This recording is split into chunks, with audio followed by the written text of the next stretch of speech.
उत्तर प्रदेश के सर्वांगीण विकास की दृष्टि से मुख्यमंत्री योगी आदित्यनाथ ने विगत 7 वर्षों में अनेक अभिनव कार्य किए हैं। अनेक योजनाओं का संचालन और क्रियान्वयन सुनिश्चित किया है। इस दृष्टि से और ये जो यात्रा विकास की चल रही है उसमें 19 फरवरी एक महत्वपूर्ण पड़ाव के रूप में स्थापित होगी। इस दिन जो ग्लोबल समिट के निवेश प्रस्ताव थे वो उनमें 10 लाख करोड़ के निवेश प्रस्तावों का शिलान्यास होगा और इस तरह एक निवेश प्रस्तावों के शिलान्यास का एक इतिहास ही बनेगा। योगी आदित्यनाथ अपने ढंग से काम करते हैं। उन्होंने एक नया आयाम इसमें जोड़ने का कार्य किया है और इसमें उन्होंने व्यक्तिगत रूप से ये पूरी की पूरी व्यवस्था उसका निर्देशन भी किया है।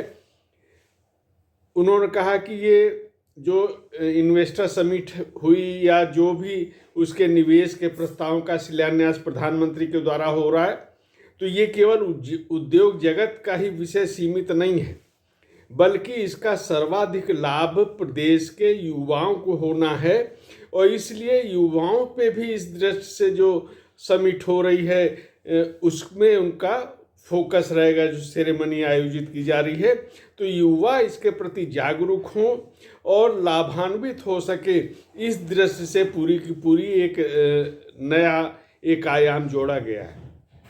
इसमें प्रदेश के ऐसे रिटायर्ड आईएएस अफसर जो किसी न किसी रूप में पिछले जो भी समिट हुई इन्वेस्टर समिट उसमें जुड़े रहे या एक जिला एक उत्पाद योजना से किसी न किसी रूप में जुड़े रहे और उनको ये तमाम व्यवस्था का एक व्यवहारिक अनुभव भी है।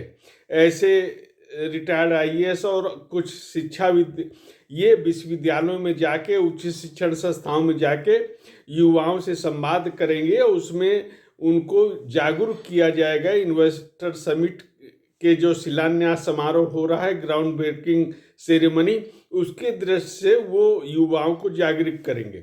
और ऐसा नहीं कि ये कार्य अभी तुरंत हो रहा है, तो सरकार ने कौशल विकास हो या नई शिक्षा नीति को जिस तरह लागू किया है उसका भी लाभ विद्यार्थियों को भी हो रहा है और विद्यार्थी स्वावलंबी बने, इस दृष्टि से भी इसको देखना पड़ेगा पूरा का पूरा जो है समग्र का। दूसरी बात, इसमें योगी आदित्यनाथ पहले भी यही करते रहे। विगत 7 वर्षों से देखा कि उत्तर प्रदेश का जो विकास था वो संतुलित नहीं था।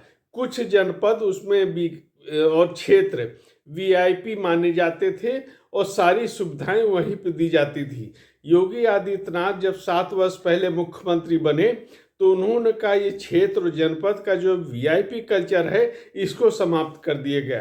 तो 7 वर्ष पहले की स्थिति जब हम देखते हैं तो जो भी अगर कुछ भी उद्योग लगे तो वो एनसीआर क्षेत्र में और पूर्वी उत्तर प्रदेश और बुंदेलखंड ये तो विशेष रूप से पूरी तरह उपेक्षित रह गए थे और अनेक समस्याओं का सामना कर रहे थे। वो चाहे पूर्वांचल में बीमारी और संक्रमण, जापानी बुखार जैसी समस्या हो या उद्योगों का अभाव हो, ये सारी बातें थी। बुंदेलखंड तो पलायन और जल के अभाव में हमेशा से उसको लोगों को परेशानी का सामना करना पड़ा। आज स्थिति बदल गई है तो हर जगह एक्सप्रेस वे से लेके औद्योगिक गलियारे बन रहे हैं, वहाँ पे निवेश होगा और जो ये सेरेमनी 19 फरवरी को हो रही है उससे प्रत्येक जनपद इससे जुड़ेगा। तो युवाओं की दृष्टि से और प्रत्येक जनपद को जोड़ने की दृष्टि से यानी एक प्रदेश का समग्र और सर्वांगीण विकास हो, इस दृष्टि से भी योगी आदित्यनाथ निरंतर प्रयास कर रहे हैं और इस उत्तर प्रदेश को विकसित बनाने में और अग्रणी अर्थव्यवस्था का प्रदेश बनाने में ये सारे प्रयास उनके फलीभूत होंगे।